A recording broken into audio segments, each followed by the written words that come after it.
Bismillah, Assalamualaikum warahmatullahi wabarakatuh.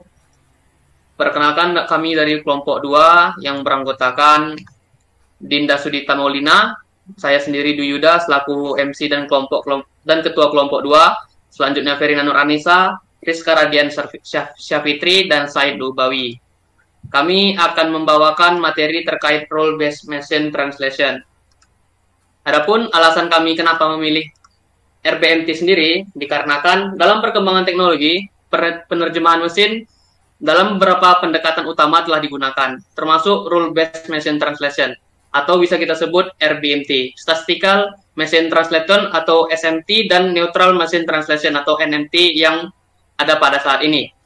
RBMT merupakan salah satu pendekatan awal yang menjadi dasar dalam pengembangan sistem penerjemah otomatis. Oleh karena itu, pembahasannya menjadi sangat penting untuk memahami bagaimana evolusi teknologi penerjemah yang dimana berkembang dari sistem berbasis aturan hingga pendekatan modern berbasis pembelajaran mesin. Untuk itu, izinkan kami mulai presentasi yang akan kami berikan. Yang pertama, definisi. Definisi dari Rule-Based Machine Translation adalah pendekatan dalam sistem penerjemah mesin yang menggunakan informasi linguistik dari kamus dan aturan tata bahasa untuk menganalisis dan menghasilkan terjemahan antara bahasa sumber dan bahasa target. Dalam RBMT, penerjemahan dilakukan berdasarkan aturan linguistik yang ditetapkan manual oleh ahli bahasa, serta menyesuaikan struktur tata bahasa kedua bahasa. Pendekatan ini memberikan kontrol lebih besar terhadap tata bahasa dan nuansa, tetapi membutuhkan usaha besar dalam pembuatan serta pemeliharaan aturan dan kamus itu sendiri. Kemudian, komponen utamanya. Komponen utama dari RBMT tersebut adalah yang pertama adalah kamus. Dasar penerjemah terdiri dari kamus morfologi, sintaksis, semantik, dan dui bahasa. Kemudian yang kedua adalah analisis morfologi bahasa sumber, yaitu mengidentifikasi bentuk kata dan struktur morfologinya. Ketiga, analisis sintaksis bahasa sumber, menganalisis struktur kalimat dan hubungan antar elemen. Kemudian yang keempat, analisis semantik, memahami makna dan konteks dalam kalimat, yang dimana ini sangat bergantung pada aturan yang sudah ditentukan dan bukan hasil dari pembelajaran otomatis itu sendiri. Kemudian yang kelima, modul transfer bahasa, mengubah struktur bahasa sumber agar sesuai dengan bahasa target. Kemudian yang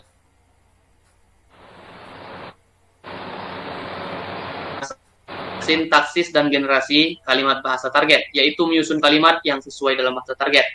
Nah, demikian dari saya yang akan kemudian bagian 3 yang akan dilanjutkan oleh Rizka. Kepadanya kami persilakan. Baiklah, Assalamualaikum warahmatullahi wabarakatuh. Saya di sini akan melanjutkan presentasi dari Dwi Yuda.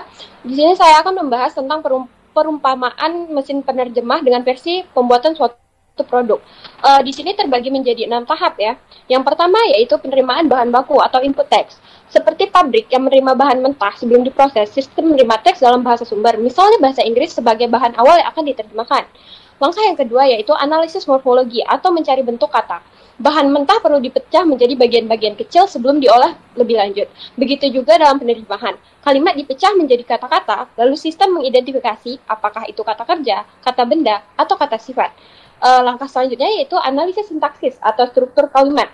Setelah kata-kata dikenali, langkah selanjutnya adalah memahami bagaimana kata-kata itu berhubungan satu sama lain. Seperti menyusun bagian-bagian mesin agar sesuai. Sistem memastikan bahwa urutan kata dalam bahasa sumber benar dan bisa diterjemahkan dengan baik. Kemudian, tahap keempat, proses penerjemahan atau menerjemahkan kata dan frasa. Tahap ini yaitu mengubah bahan mentah menjadi produk setengah jadi. Sistem menerjemahkan kata atau frasa menggunakan kamus dan aturan tata bahasa agar sesuai dengan bahasa target. Tahap yang kelima, yaitu pembentukan kalimat target. Setelah semua kata diterjemahkan, langkah selanjutnya adalah menyusun kembali kata-kata tersebut agar sesuai dengan struktur bahasa target. Seperti merakit produk akhir, sistem memastikan kalimat tersusun dengan benar dan mudah dipahami. Yang terakhir yaitu tahap pemeriksaan kualitas dan pengiriman atau output text. Sebelum produk dikirim ke pelanggan, harus dilakukan pengecekan kualitas atau QC. Sistem akan memeriksa apakah kalimat sudah benar dan masuk akal dalam bahasa target, lalu mengeluarkan hasil akhir yang siap digunakan oleh pengguna. Sekian dari saya, dilanjutkan oleh teman saya. Baiklah, saya Dinda Sudita akan melanjutkan pembahasan yang keempat, yaitu contoh penerapan daripada perumpamaan yang terdiri dari 6 tahap. Untuk contohnya, di sini kami menggunakan kalimat I eat an avocado. Untuk tahapan pertama atau penerimaan teks berupa input dengan kalimat sumber adalah I eat an avocado, menggunakan bahasa sumber yaitu bahasa Inggris dengan bahasa targetnya adalah bahasa Indonesia. Lalu berikutnya untuk tahapan keduanya yaitu analisis morfologi atau memecah kata. Kalimat tadi dipecah menjadi kata-kata, contohnya di sini adalah I adalah kata ganti atau pronoun, it merupakan kata kerja atau verb, an adalah artikel, avocado adalah kata benda atau noun. Di sini, sistem mengidentifikasi bahwa an adalah artikel yang tidak memiliki padanan dalam bahasa Indonesia sehingga bisa dihilangkan. Berikutnya untuk tahapan ketiga, yaitu analisis sintaksis atau struktur kalimat. Struktur kalimat dalam bahasa Inggris adalah subject plus predikat plus objek atau subject plus verb plus objek. Contohnya di sini adalah I merupakan subjek, plus it merupakan predikat, dan an avocado merupakan objek. Bahasa Indonesia memiliki pola yang sama yaitu subjek, predikat, dan objek. Berikutnya untuk tahapan keempat adalah proses penerjemahan atau menerjemahkan kata dan frasa. Di sini I artinya adalah saya, it artinya makan, dan an avocado artinya adalah alpukat. Tanpa an karena tidak diperlukan dalam bahasa Indonesia. Lalu untuk tahapan kelima yaitu pembentukan kalimat target. Setelah diterjemahkan kata per kata, maka sistem akan menyusun kembali kalimat dalam bahasa Indonesia. Contoh di sini tadi adalah I eat an avocado. Diartikan satu persatu, maka akan disusun menjadi saya makan alpukat. Berikutnya akan terdapat tahapan 6 atau hasil akhir berupa output text. Kalimat akhir dalam bahasa Indonesia ini adalah saya makan alpukat. Berikutnya akan dijelaskan oleh teman saya mengenai jenis-jenis.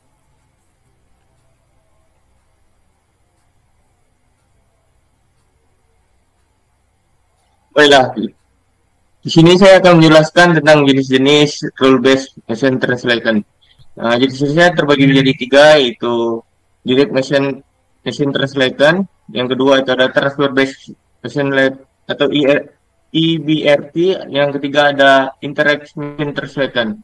Yang pertama itu DMT, adalah metode penerjemahan mesin yang menerjemahkan kata demi kata dari bahasa sumber bahasa target tanpa menganalisis sintasi atau semantik yang di dalamnya. Metode ini hanya mengandalkan aturan sederhana dan kamus untuk menggantikan kata dari sumber ke bahasa target.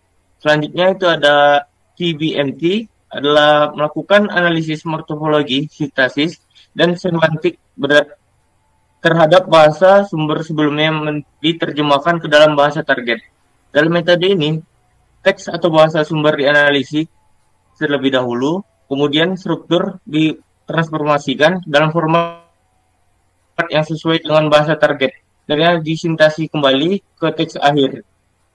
Selanjutnya itu adalah EBMT, adalah pendekatan yang lebih abstrak dengan menciptakan representasi makna universal yang sebagai perantara dalam proses penerjemah. Dengan metode ini, teks dalam bahasa sumber diubah terlebih dahulu menjadi presentasi, maka yang netral kemudian diubah kembali ke bahasa target. Keunggulan dari EBMT adalah tidak memerlukan aturan spesifik untuk kepasang bahasa sehingga lebih fleksibel dalam mendukung bahasa.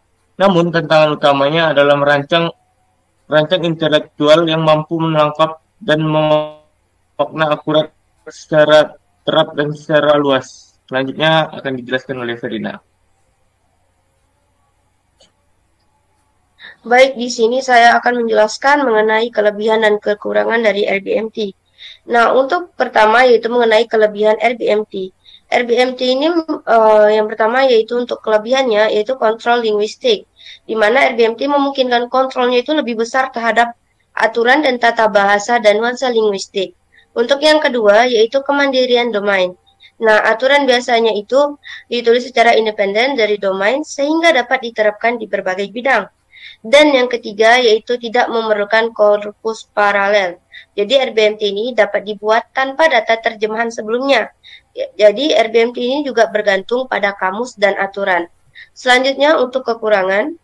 Nah, kekurangan dari RBMT ini yang pertama pembuatan kamus dan aturannya itu mahal. Jadi dalam membuat kamus dan aturan linguistik itu membutuhkan waktu dan juga biayanya yang signifikan. Yang kedua, kesulitan dalam menangani ambiguitas dan ekspresi idiomatik. Jadi sulit menangani ambiguitas dan juga ekspresi yang tidak dapat diterjemahkan secara harfiah. Dan yang terakhir yaitu kurang adaptif terhadap domain baru.